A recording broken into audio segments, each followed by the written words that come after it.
বন্ধুরা, আজকের মুভিটি একটি সত্য ঘটনা অবলম্বনে নির্মিত, যেটার নাম হলো দ্য মানজুম্মেল বয়েজ।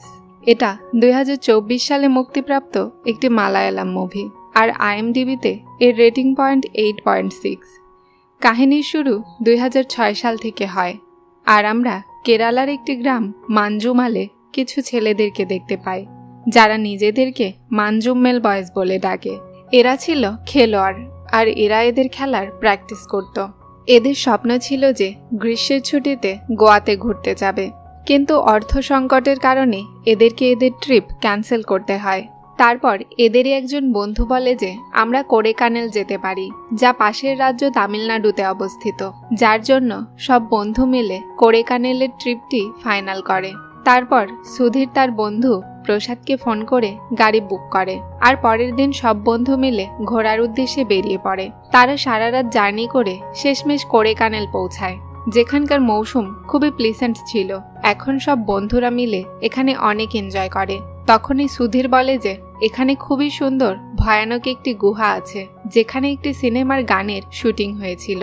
এটা শুনে তারাও গোনা কেভ চলে আসে, এবং সেখানে এসে তারা দেখে যে আগে থেকে এখানে অনেক ট্যুরিস্ট আছে। ওরা এখানে এসেও অনেক এনজয় করে, কিন্তু প্রসাদ আরাম করার জন্য কারেই থেকে যায়। তখনই সুদীপ বলে যে আসল গুহাটি তো নিচে আছে, সেখানে ট্যুরিস্টের যাওয়া নিষেধ, কিন্তু আমি আগে ওখানে একবার গিয়েছি, আর কামাল হাসানের গানও ওখানেই শুট হয়েছিল। তারপর তারা 3 ট্যুরিস্টকে নিচ থেকে উপরে আসতে দেখে, এজন্য তারাও গুহায় নিচের দিকে যেতে শুরু করে। সুভাষ বলে যে ফরেস্ট গার্ডরা তো আমাদেরকে ফটোকে পাগল বানাচ্ছিল, বরং আসল গুহা তো নিচে আছে। এরা দেখে যে পাথরে অনেকগুলো নাম লেখা ছিল, যেটা দেখে বোঝা যাচ্ছিল যে এদের আগেও এখানে অনেকেই এসেছে। তারপর ফিজুও এখানে মানজুম্মেল বয়েজ লিখতে শুরু করে, আর গ্রুপ ফটো নেওয়ার জন্য সব বন্ধুদেরকে উপরে ডাকে। তখনই সুভাষ হঠাৎ একটা গর্তে পড়ে যায়, যার উপরের অংশ পাতা দিয়ে ঢাকা ছিল। তারপর সবাই সুভাষকে আওয়াজ দেয় উপরে আসার জন্য, কিন্তু তারা নিচে থেকে কোনো রেসপন্স পায় না। তারা ভাবে যে সুভাষ মজা করছিল, কারণ সে অনেক সময়ই এমন মজা করে। তখনই গর্তের ভিতর থেকে অনেকগুলো বাদুড় বেরিয়ে আসে, আর সবাই অনেক ভয় পেয়ে যায়। সেই গর্তের ভেতরে অনেক অন্ধকার ছিল, আর কিছুই দেখা যাচ্ছিল না, যার কারণে সুদীপ ক্যামেরার ফ্ল্যাশ অন করে, কিন্তু এতে কোনোই কাজ হয় না। তখনই একটা পাথর পা পিছলে পড়ে যায় গর্তে, যার আওয়াজ থেকে স্পষ্ট বোঝা যাচ্ছিল যে গর্তের গভীরতা অনেক। তখনই পিছনে দাঁড়ানো তাদের আরেক বন্ধু অভিলাষ এই দুর্ঘটনা দেখে ট্রমায় চলে যায়, এবং বলতে থাকে সুভাষ চলে গেছে, সে আর কখনো ফিরে আসবে না। যার পর সে নিজেও গর্তের দিকে এগিয়ে যেতে থাকে। তার এমন বিহেভ দেখে সবাই আরো বেশি ভয় পেয়ে যায়। তারপর সিজু তাকে ধরে উপরে নিয়ে যায়। তখনই একজন ট্যুরিস্ট গাইড নিচে আসে, যে তাদের চিল্লানোর শব্দ শুনতে পেয়েছিল। তখন তারা সেই গাইডকে বলে যে আমাদের একজন বন্ধু ওই গর্তে পড়ে গেছে, প্লিজ তাকে বাইরে বের করতে আমাদের সাহায্য করো। এই গাইড বলে যে একে শয়তানের গর্ত বলা হয়, আর একবার যে এর ভিতরে চলে যায় তারপর আর সে কখনোই ফিরে আসে না। ভালো হবে যে তোমরাও এখান থেকে চলে যাও। কিন্তু তারা বলে যে আমরা আমাদের বন্ধুকে না নিয়ে কোথাও যাব না। তারপর তাদের মধ্যে কিছু বন্ধুরা সাহায্য চাওয়ার জন্য ওপরে যায়। তখনই ক্যামেরাম্যান বলে যে তোমরা ফরেস্ট গার্ডের কাছে যাও, এখন তারাই তোমাদের সাহায্য করতে পারবে। তখন তারা দৌড়ে ফরেস্ট গার্ডের কাছে যায়, কিন্তু তখন কোনো গার্ডই ছিল না সেখানে। তারা তখন সেখানকার লোকাল একজন দোকানদারের কাছে সাহায্য চায়, যার দোকান থেকে তারা খাওয়া দাওয়া করেছিল এখানে এসে। কিন্তু এই লোকও তাদের সাহায্য করতে না করে দেয়। তিনি বলেন যে তোমরা ওই গর্তের ব্যাপারে কিছুই জানো না, ভালো এটাই হবে যে তোমরা এখান থেকে বাড়িতে ফিরে যাও। যদি পুলিশ এখানে আসে তো অনেক ঝামেলা হবে। কিন্তু তার ছেলের বারবার বলার কারণে এই লোকাল ব্যক্তিটি তাদের সাহায্য করতে সেখানে যায়।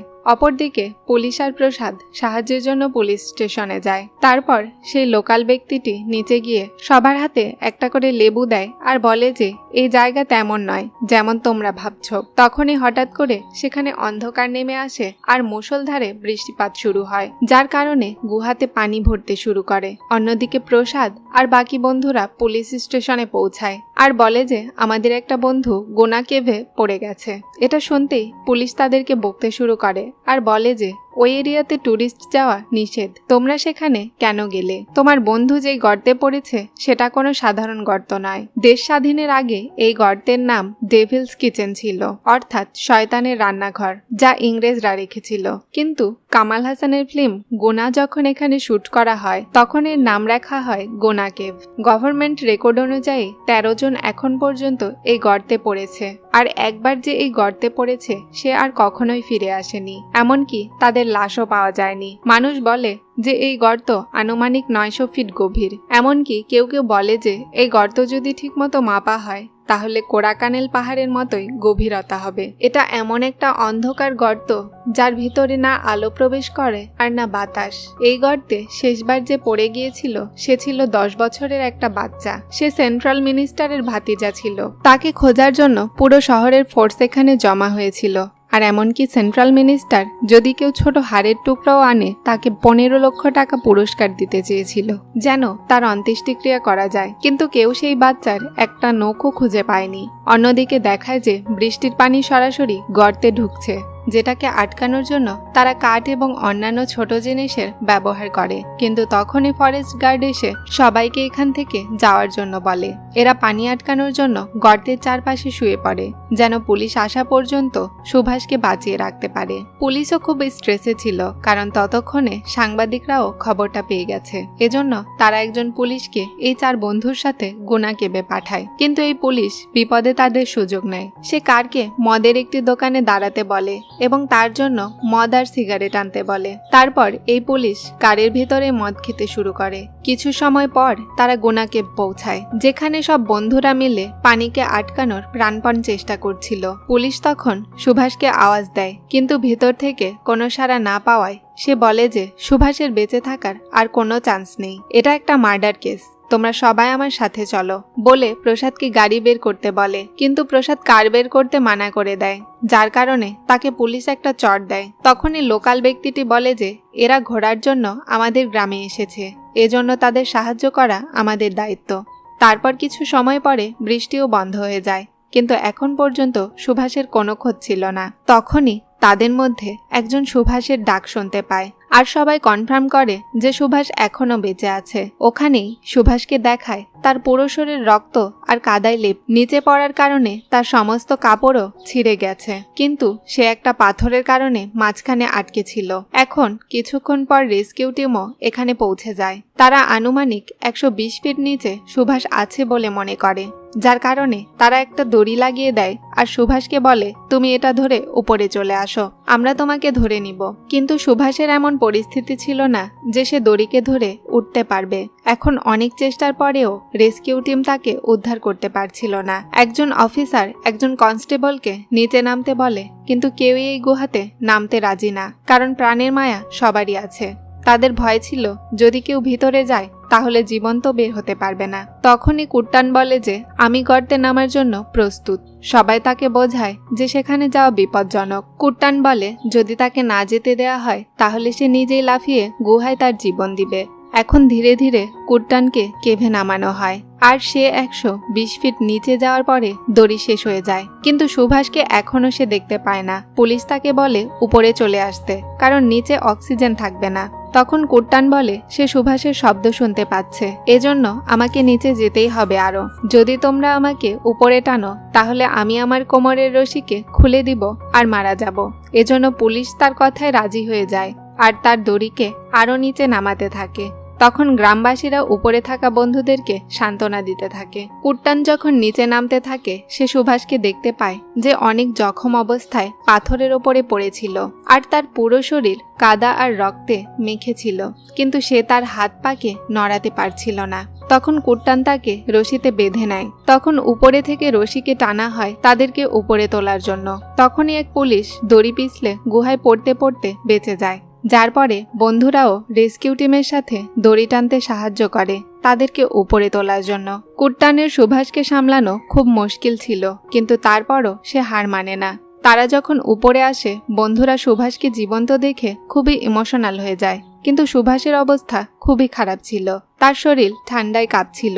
তখনই গ্রামের কিছু লোকজন সুভাষকে দোয়া করে অনেক। কেউ কেউ তার পা ছুঁয়েও আশীর্বাদ নিচ্ছিল, কারণ সে ছিল প্রথম ব্যক্তি যে গোনা কেভ থেকে জীবন্ত ফিরছিল। এরপর তাকে কাছের হাসপাতালে নিয়ে যাওয়া হয়, যেখানে কুট্টান আর সুভাষকে ফার্স্ট এইড দেয়া হচ্ছিল।